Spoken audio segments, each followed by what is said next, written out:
Hola, buenas tardes. Gracias por venir a la primera sesión de cirugía. Muchos ya me conocen, pero para los que no me conocen, soy la doctora Estefanía Boyer, soy cirujana egresada de este hospital y después hice cirugía de cabeza y cuello en el Hospital Siglo XXI. Hoy vamos a tener una plática que nos impartirá el doctor Walid Daher Fadel, cirujano de tórax. Él hizo cirugía general, graduado del Hospital General de México, miembro de múltiples sociedades médicas nacionales e internacionales. Él nos dará la plática de novedades en los drenajes torácicos para el cirujano general.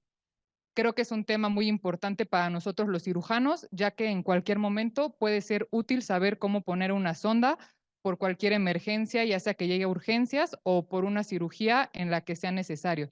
Por favor, démosles un fuerte aplauso.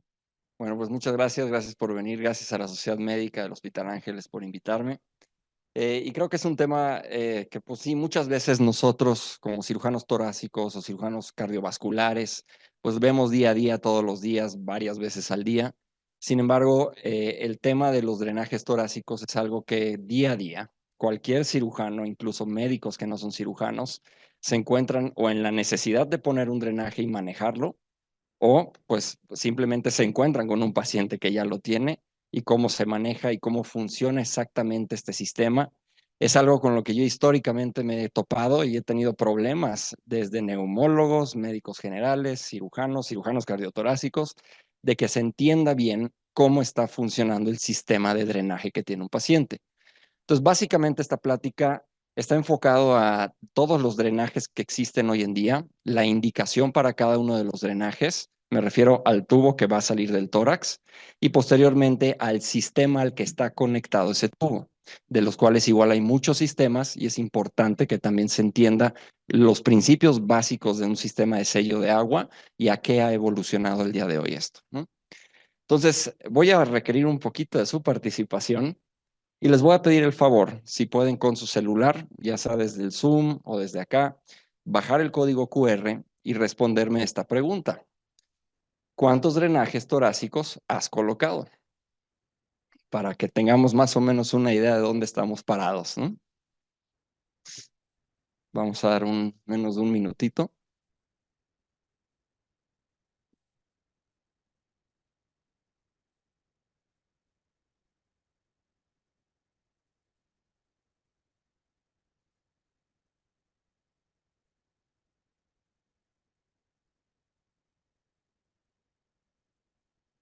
¿Cuántos tenemos conectados? 20. Pero para tener una idea. Me parece que aguanta hasta 50. Esto.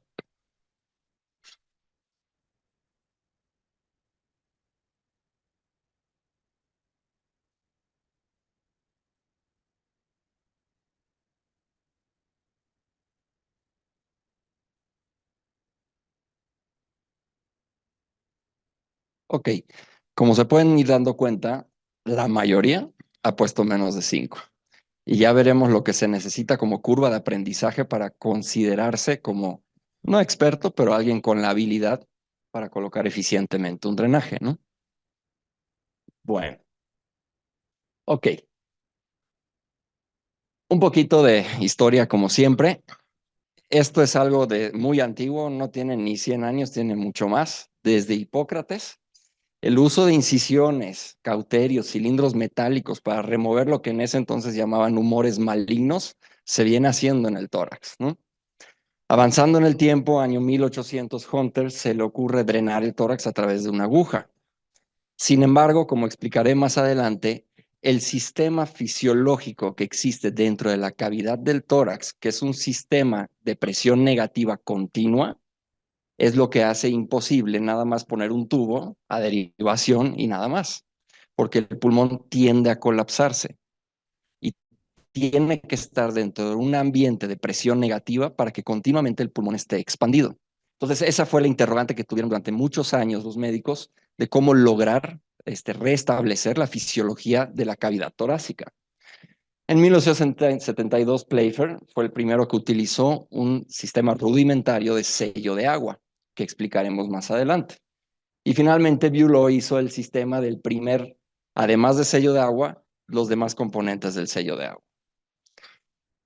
Antes, como no había un sistema de sello de agua y no podíamos nosotros operar tórax, cerrar el tórax, y como el pulmón tiene una tendencia a colapsarse, era un verdadero problema dejar el pulmón colapsado, derrame pleural, complicación, infección, etcétera. Es por eso que en aquella época era muy popular, también en la época de cirugía de tuberculosis, cuando no existían antifímicos, era dejar una ventana torácica o ventana de Loesser o colgajo de Clagett, ¿no? Que básicamente consistía en dejar de esta forma los tórax y el paciente vivía así el resto de su vida. Por lo tanto, era algo muy incapacitante, pues, deprimente para cada paciente, donde se marsupializaba la piel con la pleura parietal y se dejaba abierto el tórax. Era la única forma que teníamos de, pues, mantener al paciente después de operado, ¿no? Más adelante, con el advenimiento del sello de agua, y fue donde se vio la gran diferencia, como siempre, las guerras nos aportan mucho a la medicina, tienen mucho material con qué trabajar los cirujanos. Entonces se empezó a utilizar el sistema de sello de agua, observando una disminución de mortalidad de 28% a 4% en los pacientes que ya se utilizaba el sello de agua. Más adelante, Evans Graham lo empezó a utilizar para influenza, derrames por influenza, y Lilienthal ya para pacientes postoperados. Entonces, desde esa época es que se empezó a utilizar ahora sí este sistema. Es súper importante conocer la anatomía del tórax cuando uno va a colocar drenajes. La primera parte vamos a hablar de drenajes, de tubos, y después vamos a hablar de los sistemas. Entonces, lo más importante que básicamente hay que conocer es la elevación que tiene el diafragma, las cúpulas diafragmáticas, derecha e izquierda, más alto del lado derecho que del izquierdo, donde es por eso que los sitios ideales cuando se va a poner una sonda, debe ser en el quinto, sexto, cuarto espacio intercostal, bypaseando, por así decirlo, la cúpula diafragmática. Si nosotros entramos con un drenaje más abajo, hay alto riesgo de perforar diafragma, perforar hígado o en su caso el vaso, ¿no? También es importante recordar que el corazón está muy cercano a la pared del tórax izquierdo. Por eso es que eso hay que tener cuidado a la distancia, que son centímetros nada más, a la hora de colocar la sonda, y por eso tiene su técnica, que es con mucho cuidado. Muy bien. Ahora, tenemos que aprender, hay que enseñar, hay que hacer un cierto número de pacientes para aprender esto. Este es un video que se me hizo muy interesante. Es una empresa que se llama OSO, OSSO, que a través de los gogles de realidad virtual es una empresa que está realizando, y básicamente para casi todas las cirugías ortopédicas ya lo tienen, donde te pones los gogles y ya tienes todas las técnicas quirúrgicas y de manera virtual vas practicando cada una de las técnicas. A mí se me hace algo maravilloso esto y espero para sondas, catéteres, otras cirugías, otras áreas de cirugía, que sea algo en el futuro que pues, y no es caro, pues nada más es comprar los gogles, ¿no? Muy bien. ¿Qué dice la evidencia? Nosotros necesitamos al menos 10 colocaciones de drenajes para que se considere que son expertos en colocación de un drenaje torácico, y mantenerlo a 5 cada año, ¿sí? Y obviamente esto no solo supervisado por otros médicos, sino también el personal de enfermería, hasta los camilleros tienen que tener o deberían tener una noción de qué es un drenaje, porque a cada rato se andan jalando los tubos, se andan cayendo los sellos de agua, etcétera, ¿no? Y es muy importante la fisiología de la cavidad torácica en este sentido. ¿Qué tenemos que evaluar siempre con un paciente? El riesgo de hemorragia, si tiene alguna enfermedad ¿no?, con problemas de coagulación, antes de pensar en hacer una colocación. Averiguar si el pulmón pueda o no tener adherencias. Pacientes que tengan cirugías previas, trauma previo, colocación de drenajes previos, infecciones pulmonares como neumonía previas, todo eso produce adherencias o cicatrices de la pleura visceral a la pleura parietal. Y si uno coloca el drenaje de manera incorrecta, muy fácilmente puede perforar el parénquima pulmonar y tener problemas con eso después. También es importante distinguir una enfermedad bulosa pulmonar a un neumotórax. En enfermedad bulosa, la pleura visceral se expande adentro, empujando al parénquima, y si uno se fija bien en las imágenes de radiografía, que es normalmente con lo que uno decide poner la sonda, no con una tomografía, el parénquima va a tener una concavidad. En cambio, en neumotórax, el pulmón tiene una convexidad. Entonces, es buscar esa separación convexa, pensando para descartar un problema de enfermedad bulosa, porque si yo coloco la sonda en una bula pulmonar, pues hay un colapso pulmonar, perforaste básicamente el pulmón, ¿no? Entonces son pequeños detalles que hay que tomar en cuenta. Ahora bien, hay varios drenajes hoy en día. Estos son los que actualmente están disponibles, al menos en el país. Nosotros, la mayoría, conocemos ya el Arrow, que es el Neumokit, que es de la marca Arrow. Básicamente, este drenaje pequeño es el más popular en el sentido de que todos los hospitales hay, básicamente. Sin embargo, el calibre de este catéter es muy delgado. Básicamente está fabricado para una situación de urgencia por un neumotórax a tensión, donde se coloca adelante en el tórax, en el segundo espacio intercostal, línea medio clavicular, que en su comienzo lo colocas, funciona muy bien, pero a medida que el pulmón se va expandiendo, el catéter tiende a moverse y puede llegar a acodarse y dejar de funcionar correctamente. Y ese ha sido un problema que hemos tenido desde siempre, hasta hace más o menos unos 10 años para la fecha, que empezaron a llegar otras tecnologías como el catéter Wayne, que es de la marca Cook, y el catéter único de Drentec. Estos dos catéteres, a diferencia, ya sé que parece un catéter multipropósito que usan los radiólogos intervencionistas, pero no lo es. Son catéteres que tienen un calibre mayor, todos hay de cola de cochino o cola o la punta normal, recta. Sin embargo, son calibre mayor y están pensados para el tórax. Por lo tanto, por ejemplo, el catéter único tiene un sistema de válvulas unidireccionales donde únicamente permite la salida de gas y líquido y no permite la entrada, favoreciendo la fisiología de la cavidad torácica y la reexpansión. Y lo mismo el catéter de Wayne. Hay pequeñas diferencias que vamos a ver de cada una. Tradicionalmente, lo que todos conocemos es la sonda tipo Argyle, la que es un tubo que en la punta tiene orificios y es la que continuamente se sigue poniendo en muchos sitios. Y luego hay otras como el Blake, que originalmente se utilizó para drenajes subcutáneos o drenajes en cirugía general, pero Blake llegó a hacer calibres ya de 24 French, que hay estudios hoy en día y al menos yo, ese es el que utilizo hoy en día. Tiene varias ventajas en comparación con la tipo Argyle, sobre todo porque todo el interior de la parte interna, la que va dentro del paciente, está ranurada y el área de superficie de absorción es mucho mayor que una sonda tradicional tipo Argyle. Y finalmente tenemos a Cardia Spiral, que es una sonda igualita al Blake, básicamente, solo que tiene forma de espiral, donde el proveedor menciona que el área de superficie de absorción es mejor, pero también tiene sus diferencias con el tipo Blake.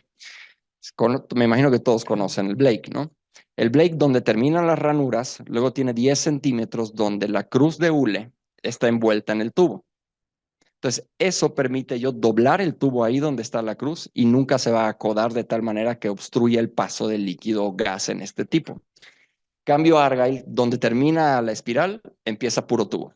Entonces, si paso entre las costillas, que usualmente cuando pasa por las costillas, estos tubos tienden a doblarse. Entonces hay una tendencia mayor a oclusión del tubo. Es por eso que a mí me gusta Blake. Ahora, si analizamos esto, por ejemplo, en el Arrow de Neumokit, vamos a hablar un poquito de cómo se colocan cada una. Usualmente es en el segundo espacio intercostal adelante, pero aquí en este video lo están poniendo lateral, ¿no? Esto es lo que se conoce como el triángulo de seguridad, por diferentes razones.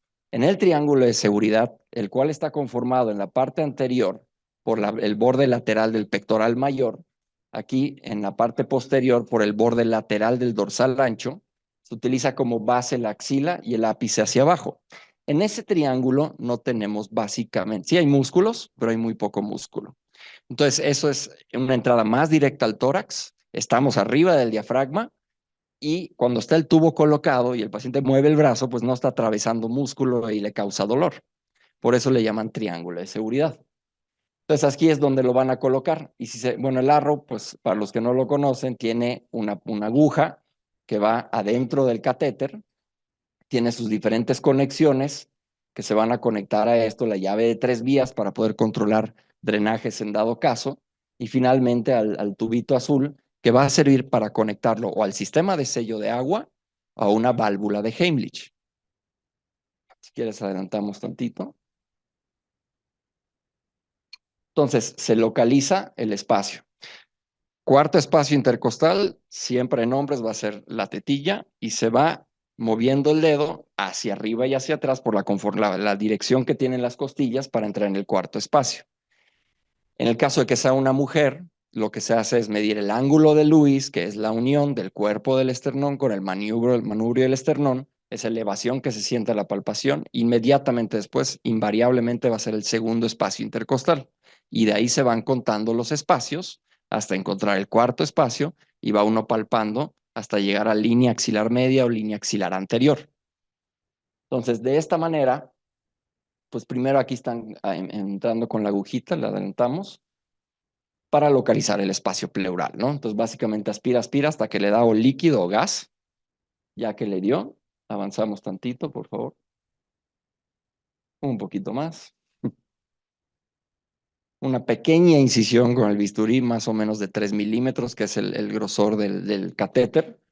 Estos catéteres generalmente vienen de 7 French, los de Arrow, y de ahí nos vamos para arriba. Como dato cultural, un French es 0.33 milímetros. Cada 3 French es 1 milímetro, ¿no? Entonces, entramos con la aguja, le da gas al médico y lo va a avanzar el catéter sacando la aguja. Entonces avanzamos tantito, poquito más, poquito más. Entonces se asegura de que el catéter quede dentro de la cavidad pleural y no en otra zona. Esto es, le da gas cuando jala el émbolo o le da líquido, ¿no? Se conecta la llave de 3 vías y así como vimos al principio, esta extensión se conecta, en este caso lo conectan a un sistema de sello de agua, ¿no? Ok. Válvula de Heimlich, que es otra opción a un sello de agua, que originalmente se inventó la válvula de Heimlich para que el paciente pueda ser manejado de forma ambulatoria, porque hay muchas situaciones en tórax donde el único problema es que el pulmón tiene una fuga de aire. No hay problemas de líquido, no hay problema de nada más. Y muchas veces antiguamente los pacientes se quedan un mes hospitalizados hasta que la fuga pare o se resuelva la fuga y se pueda ir. Pero si esa es la única razón por la que el paciente está hospitalizado, pues bueno, hay sistemas como este donde se conecta, se manda a su casa y cuando deje de fugar, se retira el catéter en el consultorio. La válvula de Heimlich básicamente es un cilindro de plástico con una parte transparente donde tiene una extensión de hule que le llaman cola de pato, que es muy flexible. Entonces, cuando esto está conectado al tubo del paciente y esto al exterior. El paciente cuando inspira, el pulmón tiende a expandirse y a drenar el gas que está dentro de la cavidad. Por lo tanto, hay una presión de gas que pasa de aquí para acá, expandiendo el tubo para que éste permita la salida de gas. Y cuando el paciente expira, esto se va a colapsar porque va a haber una tendencia a entrar. Entonces, es una válvula unidireccional. El problema de las válvulas de Heimlich es que, como pueden ver cómo es el aparato, cuando hay tantito líquido, se empieza a pegar el hule, empieza a ser un problema, ¿no? Pero es el método más barato y sencillo de poder egresar a un paciente con un drenaje. Ahora bien, ¿cómo vinieron a cambiar las cosas? Con Cook, en este drenaje de tipo Wayne, igual es una cola de cochino, los calibres son mayores, entre 9 y 12 French, el cual tiene un tutor de plástico gris que entra para estirar la punta de cola de cochino. Tenemos un dilatador, una guía metálica para que sea por técnica de Seldinger. Entonces, primero lo que se hace es estirar esto y dejar preparado el catéter de tal forma que aquí se enrosca para que quede estirado, ¿no?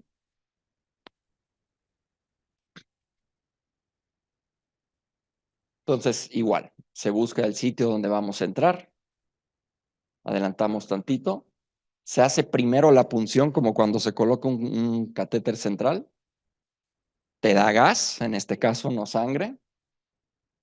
Adelantamos tantito. Se avanza la guía metálica, se retira la aguja, avanzamos tantito. Y sobre la guía metálica se coloca el dilatador,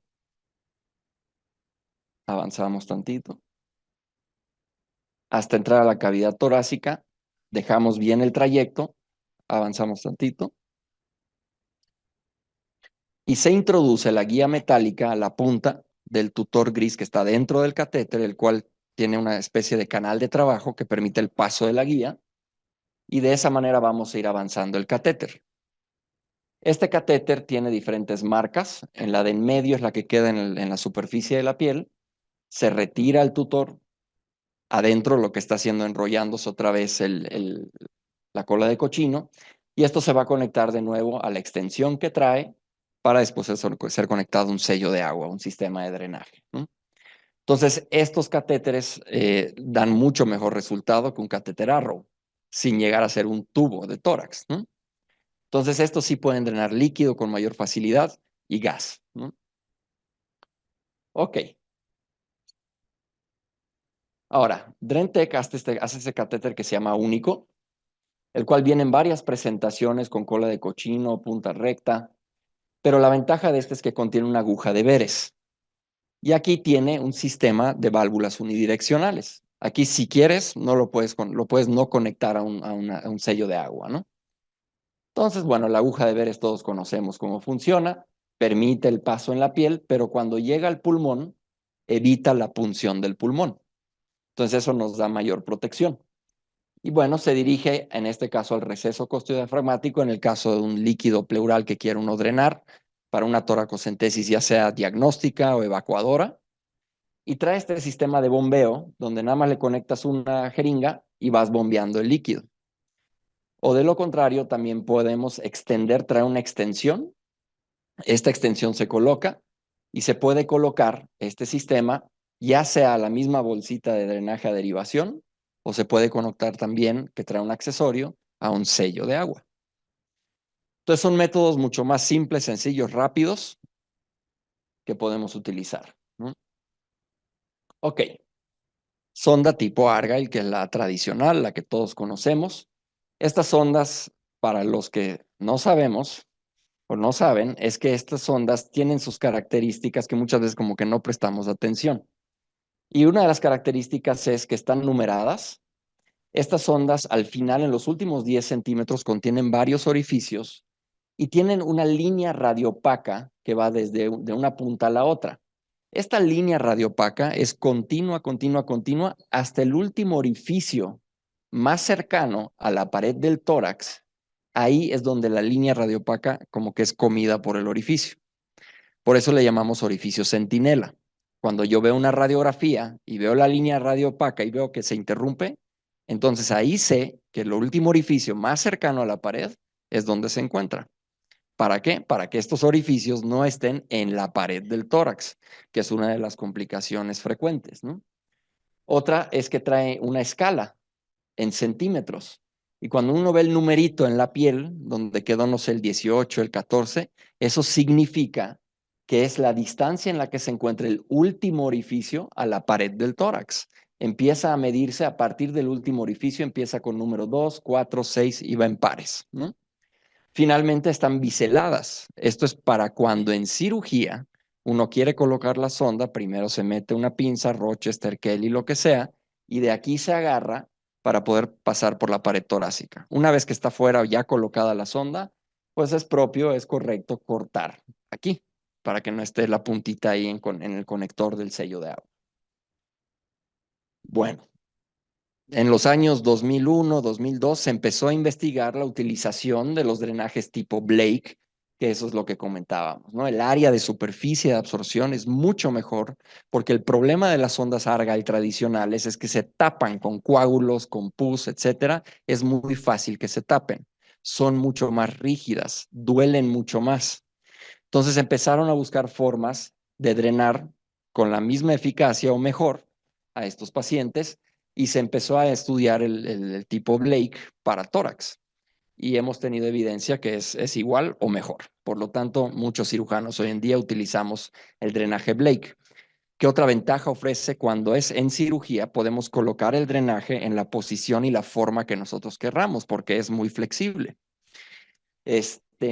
Cuando se pone sin cirugía, o sea, a ciegas, yo también utilizo Blake. Aunque quede como espagueti adentro, de todas maneras el área de superficie de absorción es mucho mejor. Y por eso es que lo utilizamos. Y bueno, el cardiospiral que les hablaba, es lo que comentaba aquí. No se ve muy bien aquí en la pantalla, pero Aquí deja de tener la espiral y es puro tubo, entonces es más fácil que se doble y se acode.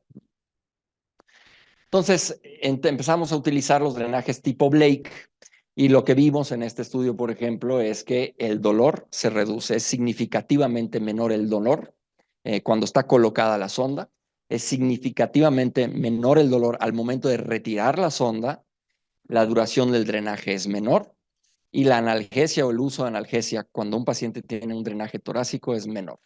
Por lo tanto, es superior, ¿no?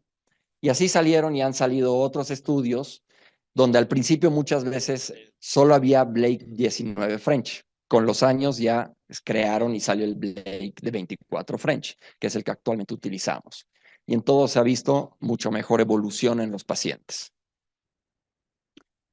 Ok, una sonda endopleural, ¿cómo se coloca? ¿Sí? Esta es la posición mayormente cuando se hace para una sonda endopleural. Esta es la posición para una toracocentesis, para que el líquido baje a la parte más inferior de la cavidad torácica, o en cirugía también, que es la otra posición. Sé que esto parece un mapa para el tesoro escondido, pero bueno. Entonces, aquí este paciente está en decúbito lateral, es en quirófano, está anestesiado con anestesia general, pero básicamente nos da muy buena idea. Entonces aquí ponen las referencias de la cresta ilíaca, básicamente es en la línea axilar media, línea axilar anterior, cuarto, quinto o sexto espacio intercostal.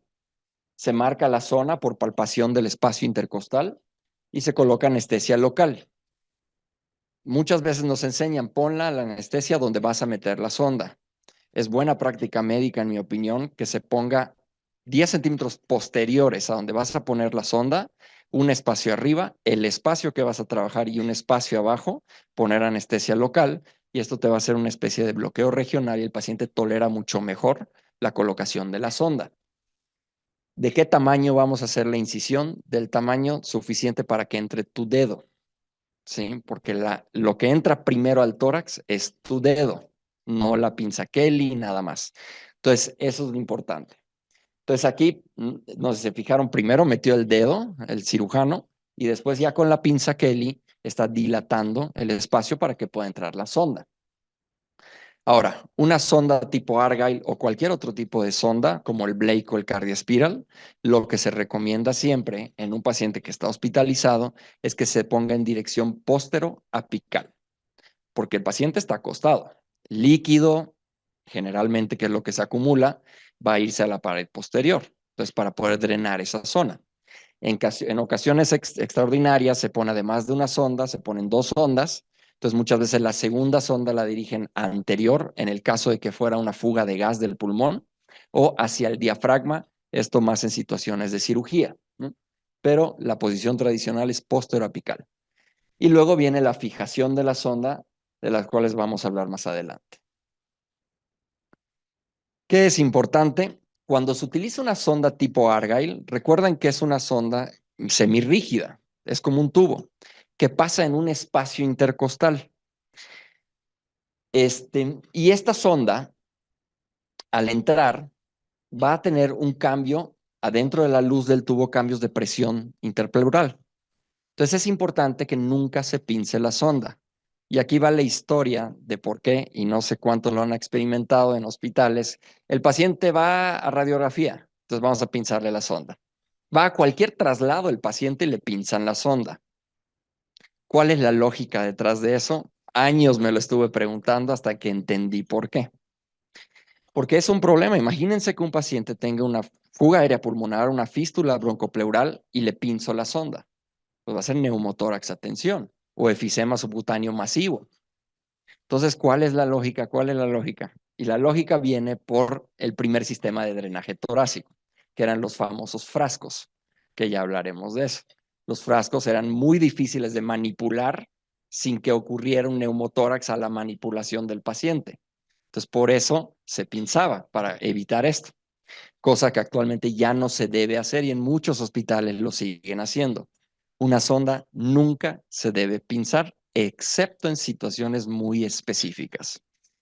Entonces, si pinzamos, ¿qué es lo que pasa? Se vuelve básicamente un palo de madera que está atravesando al tórax, que no está transmitiendo cambios de presión dentro de la luz y se puede acumular gas subcutáneo, ¿no? o neumotórax a tensión. Otro tema importante en estas sondas que son semirrígidas, se recomienda que la gasa gruesa vaya entre la sonda y la piel para que entre lo más a 90 grados posible el tubo. ¿Por qué? Porque el espacio que hay en un espacio intercostal es de 1 centímetro. Y recordarán que debajo de cada costilla hay un nervio intercostal. Entonces, si este tubo semirrígido yo lo pego a la piel, voy a levantar de tal forma que puedo llegar a pinzar el nervio y es una causa de dolor muy frecuente en los pacientes. Cambio por eso, si le ponemos la gasa de esa forma, pues amelioramos el dolor de alguna manera, ¿no? Ok, hay miles de maneras de fijar un tubo, hay miles de artículos que describen muchas formas de fijarlo. Se ha estudiado hasta el cansancio cuál es la mejor. La conclusión es, cualquiera es buena. ¿Sí? Básicamente la escuela mexicana, y como yo lo hago y muchos lo hacen, es poner un punto en X con una seda del 1, que es lo que es recomendado por las guías. La X puede estar por dentro o por fuera. El chiste es que el tubo esté adentro, se fije, se ponga un nudo que no esté cuadrado y las riendas alrededor del tubo, poniendo finalmente al final de la rienda un nudo cuadrado. Y esto es para que al final nada más cortas el nudo, puedes retirar la sonda, bajar el nudo, cuadrar el nudo y se cierra la piel.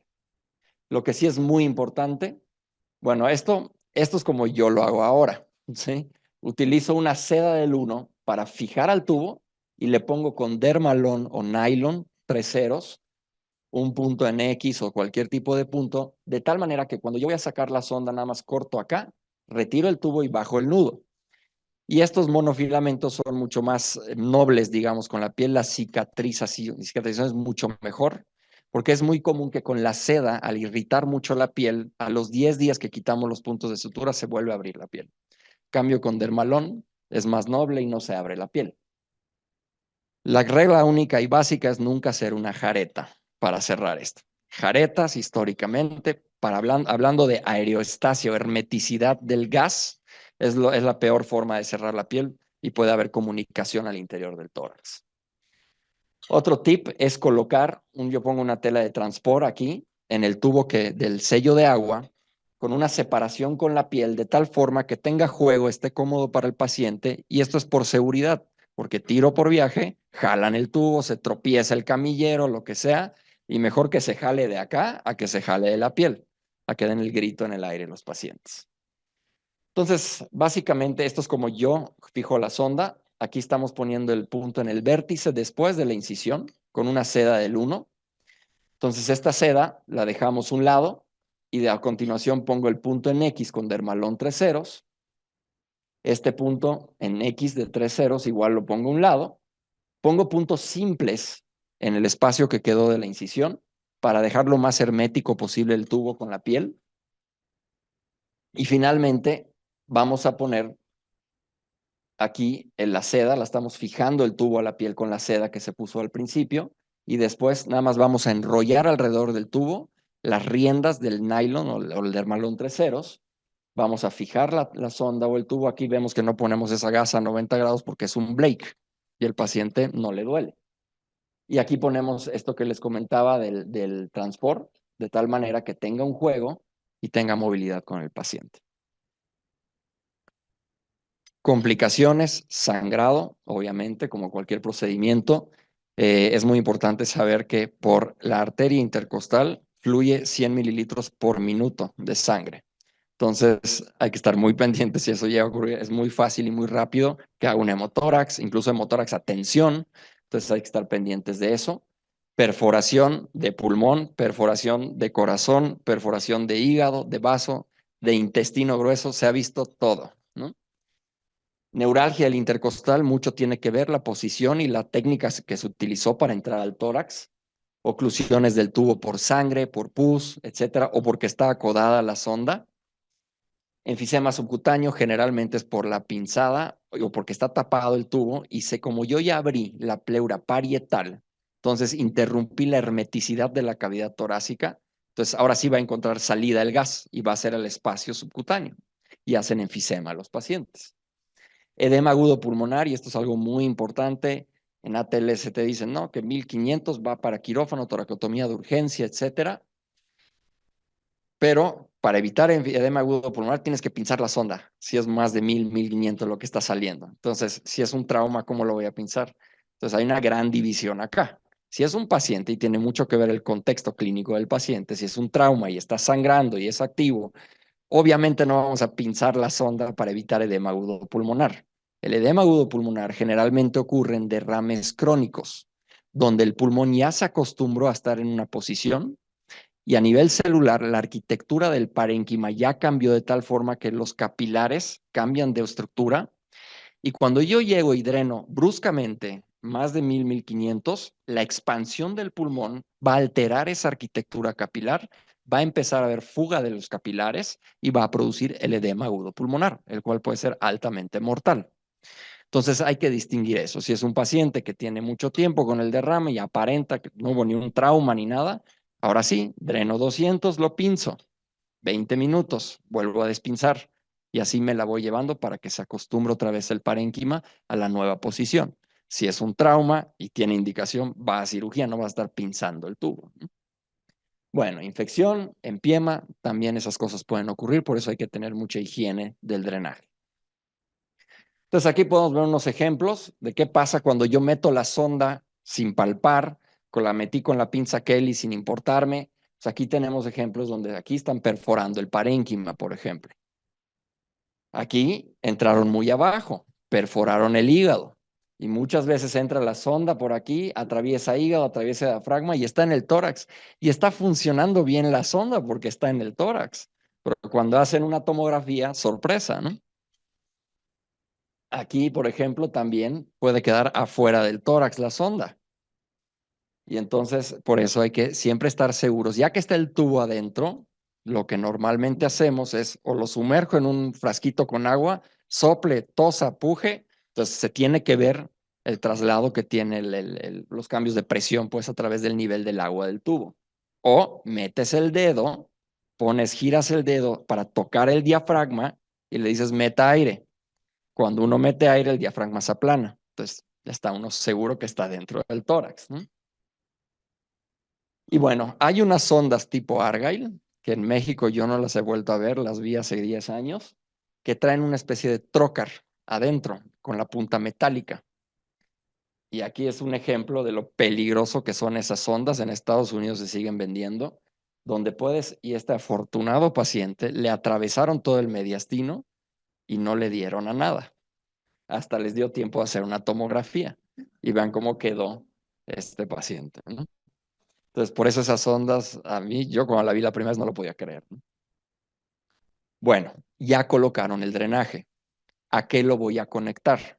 A un sistema que permita la salida de gas y líquido y no permita la entrada, restableciendo la fisiología pulmonar.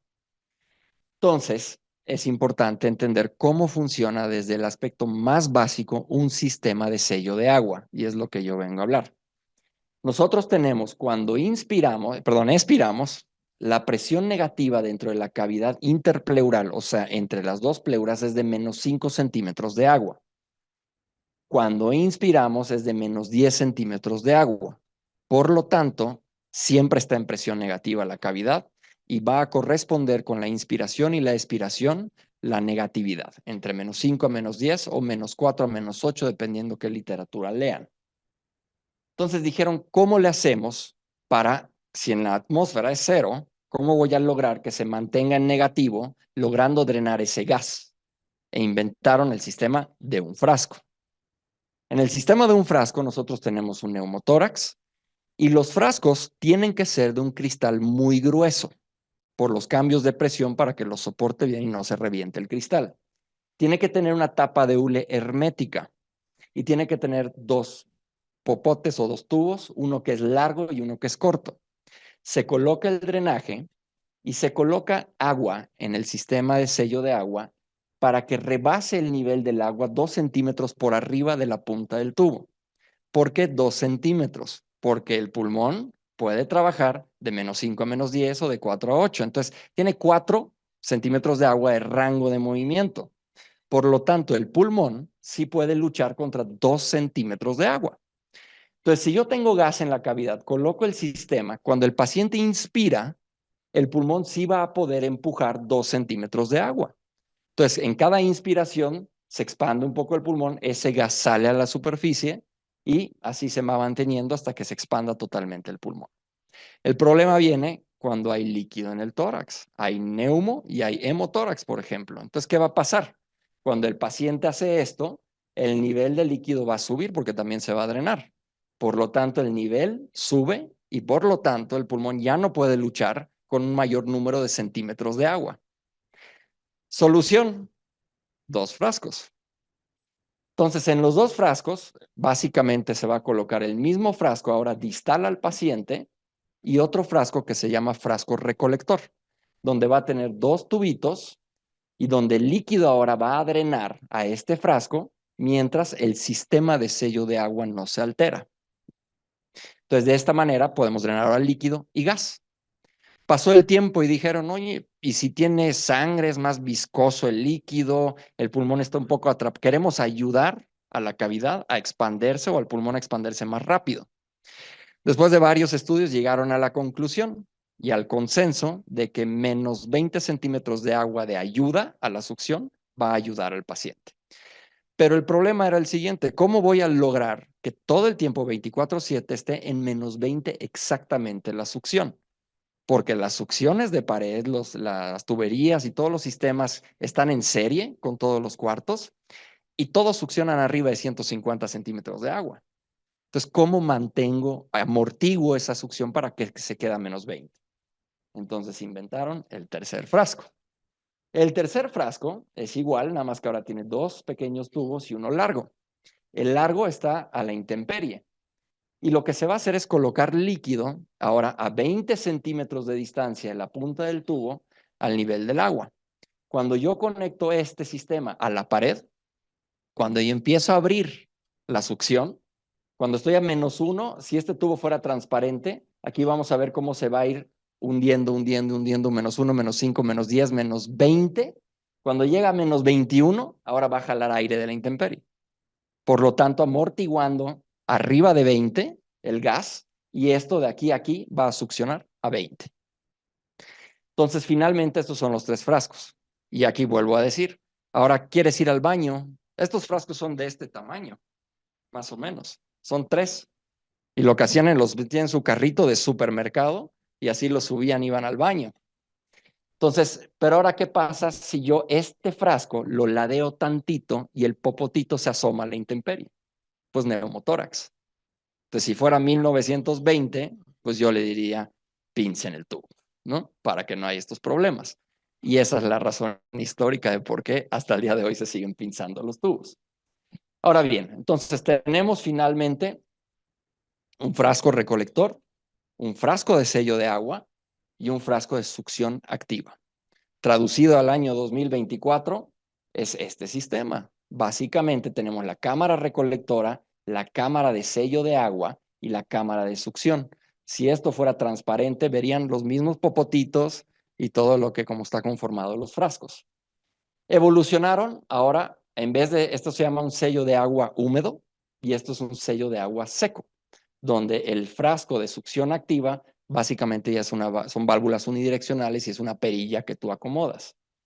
Evolucionamos en el tiempo y aquí tenemos un sistema de sello de agua que encima se le conecta un motorcito. Entonces ya no requiere succión de pared. Solito la maquinita tiene una pila, se recarga y va drenando. Y finalmente evolucionamos ahora a esto, que es el drenaje torácico digital de Topaz, el modelo, la marca es Medela. ¿Y qué ventajas ofrece este sistema? Y ahorita vamos a hablar de ellas, pero antes una pregunta más. ¿Han utilizado alguna vez un sistema de drenaje digital?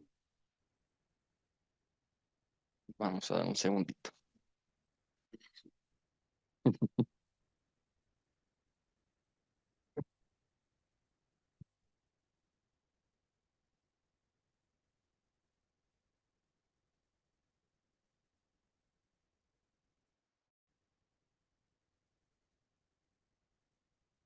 Ok, como pueden ver, la mayoría no, hasta ahora, ¿no? Pero bueno, entonces, básicamente, ¿qué vinieron a cambiar estos drenajes y qué era muy importante para el cirujano de tórax? El tema de fuga aérea pulmonar. Esto es algo que ocurre muy común en medicina y siempre ha sido un problema de qué voy a hacer con estas fugas aéreas. Entonces muchas veces decían, así como en intestino, ¿no? Si la fuga es de alto gasto o de bajo gasto, porque en tórax 95% de las fugas en las primeras 72 horas sella sola, para sola y se cura sola. Pero ¿cómo sé que va hacia esa tendencia a parar o dejar de drenar? Porque luego cuando tomo la decisión de igual de tener que entrar a sellar mecánicamente el pulmón. Entonces, históricamente decían, si la burbujita que sale del sello de agua es menos de 5 milímetros, es de bajo gasto. Si la burbujita es más de 5 milímetros, es de alto gasto. Por favor, ¿quién va a medir eso? Más adelante, no sé si han visto en las cajitas que tienen una escalita del 1 al 5, del 1 al 7. Esa es una escala que se llama escala de RDC, de Robert David Cerfolio, en honor al papá del que inventó la escala. Y en esta escala, cuando la burbujita llega a menos de 3, es de bajo gasto. Cuando llega a más de 3, es de alto gasto. Pero también sigue siendo muy subjetivo. Entonces necesitábamos una forma objetiva de medir la fuga de gas. Y es lo que vienen a ofrecer hoy en día los drenajes digitales.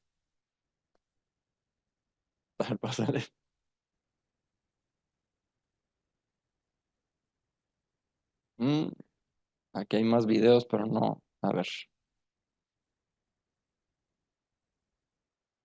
Ok. Los drenajes digitales miden y cuantifican en mililitros por minuto cuánto gas está pasando, lo grafican en las últimas 72 horas o 24 horas, y eso nos da una muy buena idea de hacia dónde va la fuga aérea del paciente.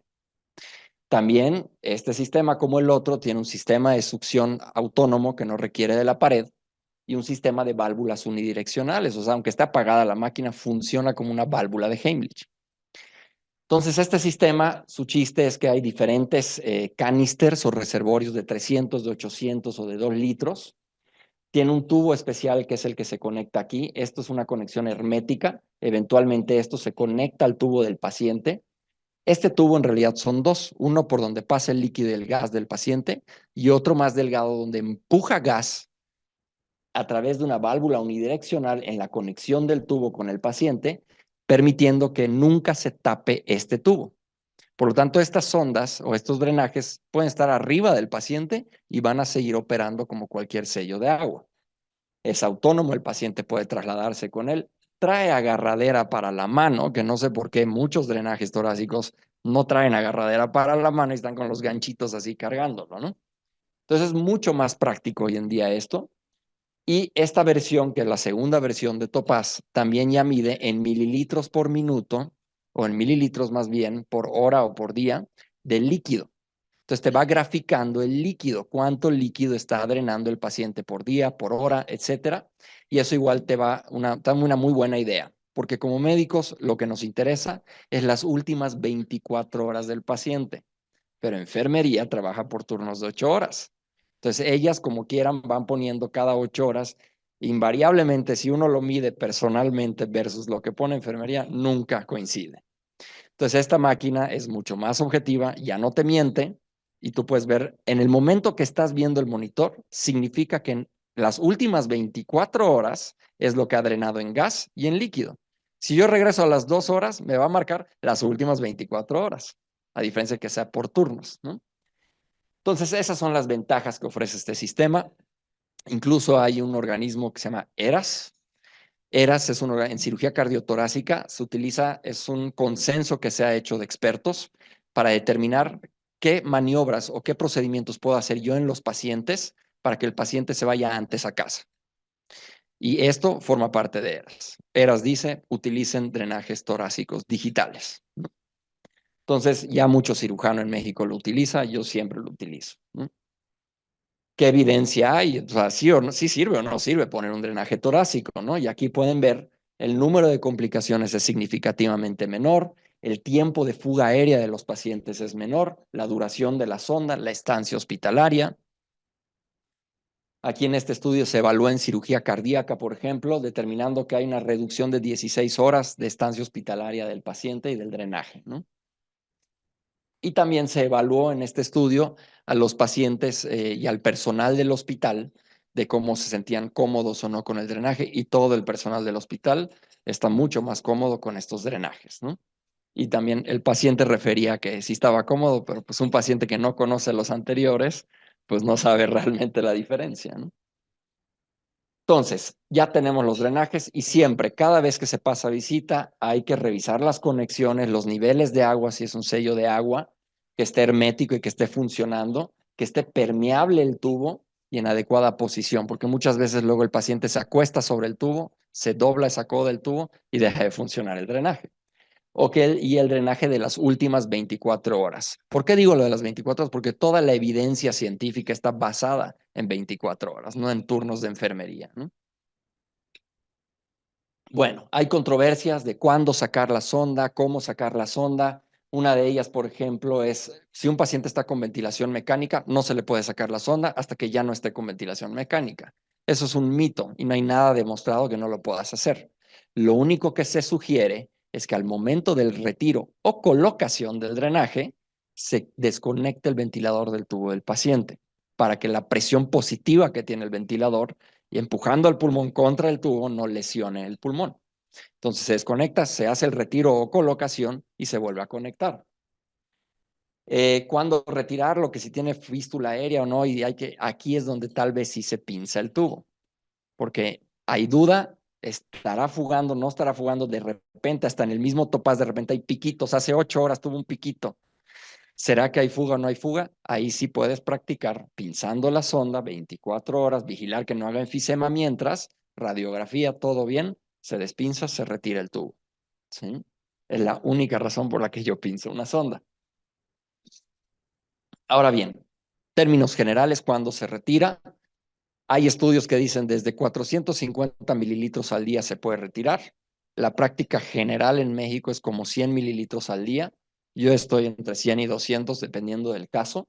Que el líquido sea ceroso y más en casos de empiema, porque muchas veces dicen, no, necesitas un cultivo de líquido después de una cirugía de empiema, a ver si si ya está estéril y lo puedes sacar. El consenso es no, si ya está ceroso y cumple criterios el paciente, puedes retirar el drenaje, ¿no? Ahora bien, si continúa la fuga aérea o no cumple criterios del retiro, pues por favor ahí es donde se debe llamar a un cirujano cardiotorácico, ¿no? Para determinar qué se va a hacer. Riesgo de neumotórax es indiferente si se saca al final de la expiración forzada o al final de la inspiración forzada. Esto ya se estudió hasta el cansancio. La escuela general es al final de la expiración, pero se puede sacar al final de la inspiración. El mensaje aquí es que sea en el momento en el que el pulmón no se está moviendo, al final de uno, al final del otro, para poder retirar. Y el retiro siempre va a ser como el truco del mantel y los vasos, tan rápido que ni cuenta se da el pulmón y cierra la piel y no hay colapso pulmonar, ¿no?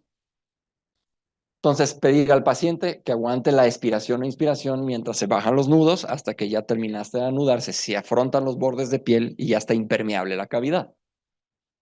Entonces, ventilación mecánica se retira al final de la expiración, se desconecta, se retira y se vuelve a conectar el ventilador. Entonces, básicamente esa es la presentación. Si desean descargar esta presentación, ahí la pueden encontrar en archivo PDF. Y no sé si hay alguna duda o pregunta.